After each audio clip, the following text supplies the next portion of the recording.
We are gathered here today to mourn the passing of a beloved Italian plumber, taken from us by Nintendo in this 35th year of his life. No longer can new players enjoy the delights of his company in a handful of titles, and already the world seems the worse off for it.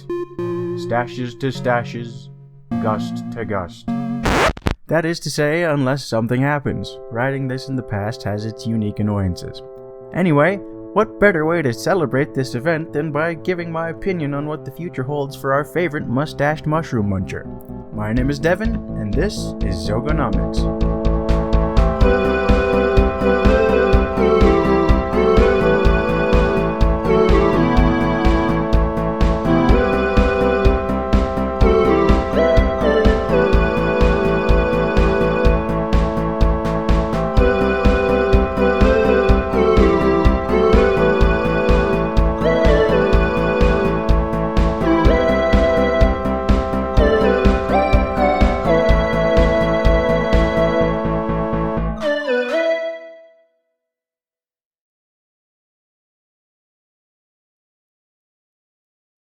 Let me first say that I didn't plan to do this kind of video as the second on the channel. I wanted to do a few normal videos before doing any kind of special. Yet here we are with this news. And my next video is planned to be for Star Wars Day. Oh well, on with the video. Oh, and note that this video will only touch on the main Mario series. No spin-off sports games, party games, racing games, RPGs, etc.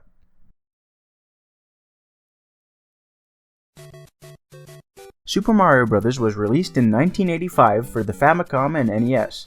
Though it wasn't the plumber's first appearance, it was his first outing on a home console, and what most people are likely to call his actual start point. To this day, it remains one of the best-selling games of all time, having sold around 60 million copies. The 2D format was continued into the next few games, each adding new elements to the formula. Super Mario Bros. 3 added an overworld, and many of the most recognizable enemies that would become staples of the series. It also allowed you to store items and power-ups between levels to use as needed. When the series made the jump onto the Super Nintendo in Super Mario World, it added Yoshi into the mix, and let you store a power-up for later use in a level if you got hit. Super Mario Land and its sequel on the Game Boy gave us more unique worlds, Princess Daisy, Wario, and were the first foray into a handheld Mario experience. The original series culminated in 1993 with Super Mario All-Stars for the SNES. This was an anthology of the first 3 Mario games, plus the Japanese version of Super Mario Bros. 2, now called The Lost Levels. The game the rest of the world got was a reskin of a game called Doki Doki Panic, but now with redone visuals and controls to update them to the same standard that World had previously set. Then, in 1996, Mario made the jump to 3D with the release of Super Mario 64. This presented a giant change to the formula, with non-linear playground-esque levels with the goal of collecting power stars rather than linear levels to reach a flag. Mario also now had a health bar. Power-ups were turned into different caps that were all on a timer instead of being semi-permanent upgrades lasting until you were hit. The game was another hit. Almost all of the main series games are still in the top 50 best-selling games of all time, at least according to Wikipedia. This format continued onto the GameCube with the release of Super Mario Sunshine. Now the levels were much bigger and more intricate. Mario had to collect a new kind of item called a Shine Sprite. And best of all, you had a new mechanic in Flood, a water-based backpack that could act as a cannon, a jetpack, a speed boost, or even a rocket to aid in whatever platforming challenges the game threw at you. Then, with the dawn of the Wii, this 3D format took a new change in direction with Super Mario Galaxy and Galaxy 2. These were an attempt to combine the more linear gameplay of the 2D games with the 3D worlds of those 2 previous titles, all the while throwing in clever gravity-based mechanics. They even added the 2D platforming back in various ways. Mario was also back to collecting stars. Power-ups also made a return. Some lasted until the end of a level, barring a collision, and others only lasted a certain amount of time, like in 64. On the handheld side of things, 64 was re-released on the Nintendo DS, with redone graphics, more stars, the ability to play as Luigi, Wario, and Yoshi, and more. I, to this day, consider this the definitive version of the game. This format then skipped a console generation, more on that in a minute, the next real edition being Super Mario Odyssey on the Switch. This was a true return to form with non-linear worlds and that same 64-type gameplay, except now you were collecting moons. Mario also gained the awesome ability to throw his hat onto enemies to possess them and their individual, unique ability. Sometime into the DS's lifetime, Nintendo decided to return to the 2D style of gameplay with the cleverly titled New Super Mario Bros. This was a classic return to form with some new tricks that were picked up from Mario's foray in 3D, most notably the wall jump. Instead of pixel-based sprites, Mario and some enemies were now 3D models. This proved to be a very smart move. The game currently sits with more sold copies than any other mainline Mario game other than the original. This new series continued onto the Wii with the first time that a Mario game would include simultaneous cooperative multiplayer in the main story. The 3DS received another sequel. The only thing that really separated it from the rest was its core idea of challenging the player to collect as many coins as possible. Finally, this series ended up on the Wii U with a re-release on Switch.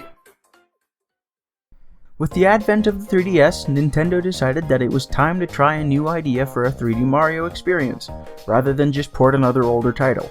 In the same spirit as the original handheld titles, this new game was called Super Mario 3D Land. Gone were the open levels and collectible stars. This game was a 3D reimagining of what the 2D series had been. No stars, no shines, no hub world, not even a jumbled mess of small planetoids and micro-levels fit together as one semi-cohesive level. Every level in this was a unique linear challenge to get to a flag, but this time with an added dimension of gameplay.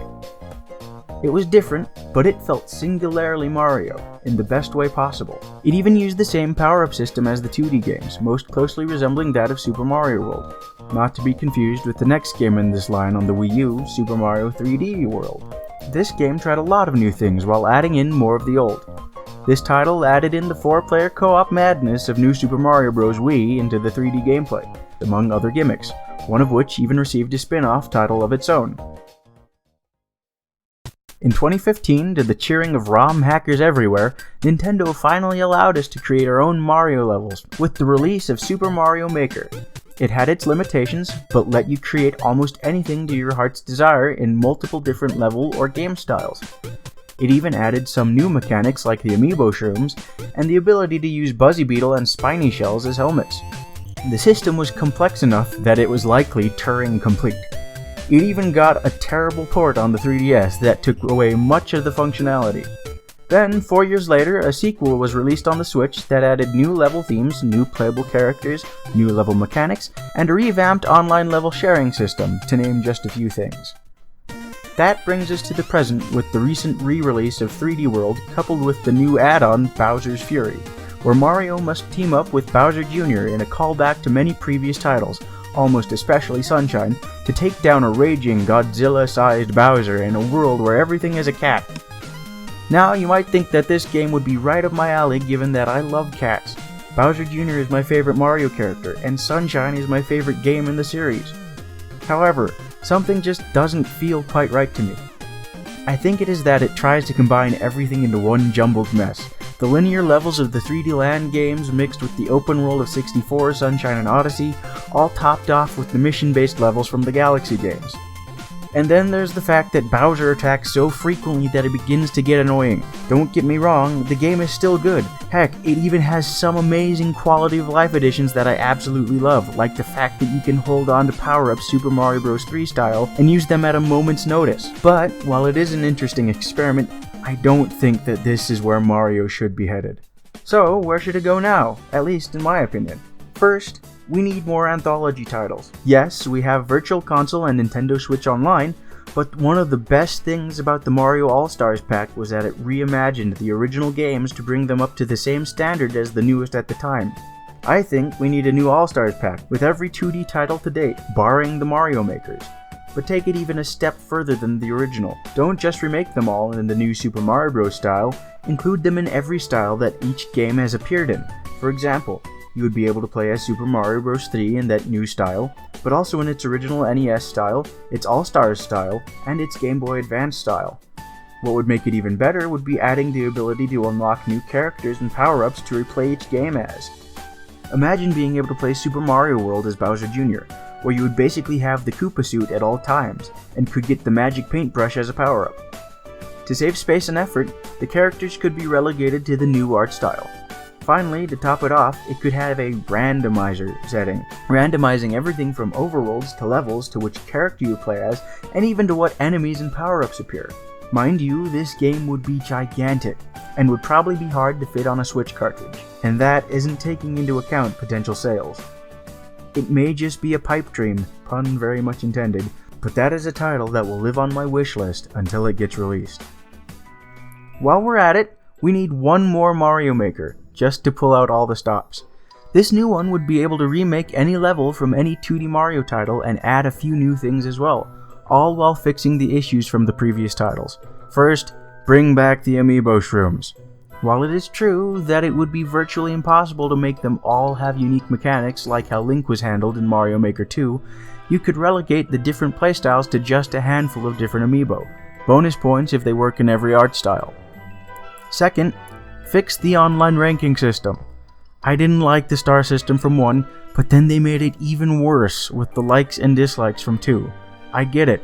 There's limited server space, so there needs to be a way to sift out the best levels, though I hate to say best, because some, if not most of the truly best levels never get played simply because it is nearly impossible to predict what the audience is going to like, and creating just a good level is not one of the ways to do so. Unfortunately, people like normalcy, so when they find a new gimmick they latch onto, they stick with that gimmick, for better or worse. So, here's my solution. Absolutely do not tie the number of uploads to your ranking. Tying anything to popularity is an easy way to kill off enthusiasm for new creators. No one's livelihood is dependent upon Mario Maker. It doesn't need that harsh of a positive feedback loop. Next, replace the like system with a two-part system of a bookmark and a rating. Bookmarking would save a level so that you could find it more easily, whereas rating would be out of 5 with clear denotation of what each level would mean in order to make the rankings more uniform. Then, instead of deleting levels that don't have ratings or have too many dislikes, you only delete the levels that have a certain number of ratings that are below a threshold for a given amount of time. To keep people from gaming the system, you require a rating be given after playing a level. Next, let players re-upload deleted levels. This is an awful issue that should have never existed in the first place. It doesn't have to be immediate. You can give the creator a cooldown for when it can be re-uploaded. But in most cases, bad levels that have been deleted get fixed without the creator being able to try again, and other good levels never get a second chance to be played at all. Finally, you can keep the challenges that exist already, but it needs a true endless mode, where you have infinite lives and get to stop whenever you feel like it. It would just be a continuous string of random levels, with unplayed levels getting higher priority, the older levels getting more than the newer ones. To add the challenge aspect to it, the difficulty would get harder with each level you beat. Skipping a level would make the difficulty go down.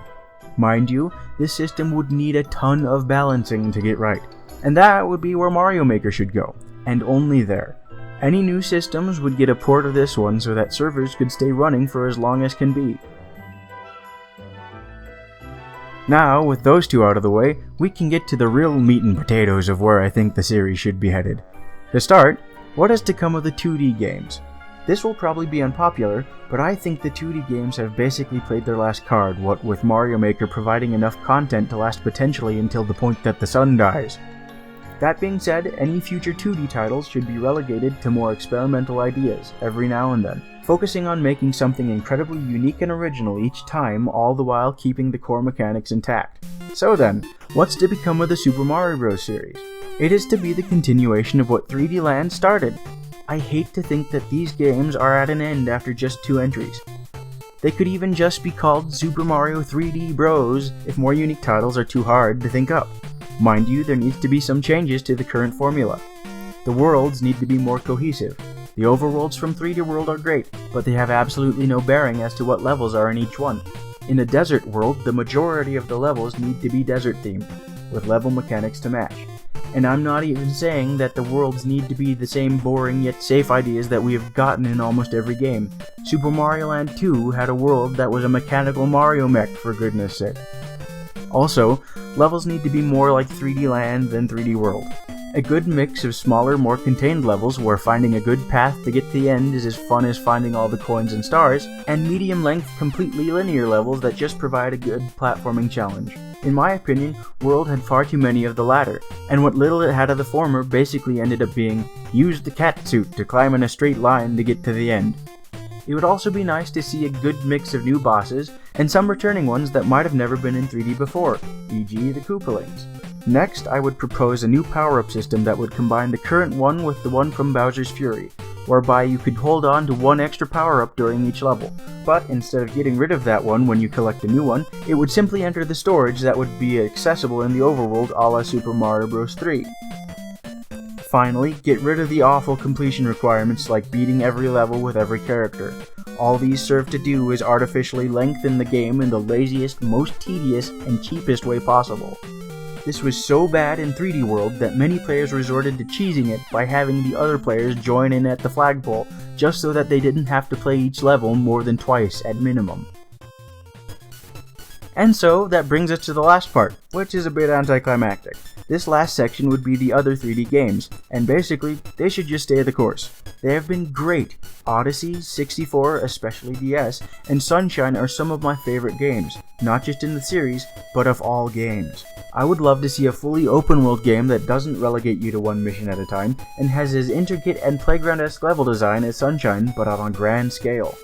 It would also be nice to once again be able to play as many different characters, each with their own playstyles, like 3D World and 64DS. But that's basically it for the 3D games. Oh, and more new kinds of collectibles just beyond stars, like Shine Sprites and Moons. And there you have it. That's where I think Mario needs to go. Instead of trying to conglomerate all the different 3D ideas into one weird mess, continue them in two directions, one linear and one not. They could be released however, maybe alternating with a 2D game thrown in every now and then, but just as long as each is kept alive with new ideas. On a side note, it is funny that I had more to say about Mario Maker than the main point of the video, the meat and potatoes, all combined. Oh well, hopefully this is pretty much as close as I ever get to an actual review on the channel. Thanks for watching this video. If you liked it, please consider liking and subscribing. Also, for everything Xogonomics, please go to Xogonomics.com. Hopefully, the next video, though another special, will be more thought-provoking. But I couldn't help myself with the relevance of the date. On that note, if it is still available, I would highly recommend getting Super Mario 3D All-Stars. It is the first time that Sunshine has been released since it originally came out and has never been better, and Galaxy is amazing in handheld mode. Please note that this video is not sponsored by or is in any way affiliated with Nintendo. Links to any references can be found in the description. But, with that being said, here's to another 35 years and more for Mario. See you next time.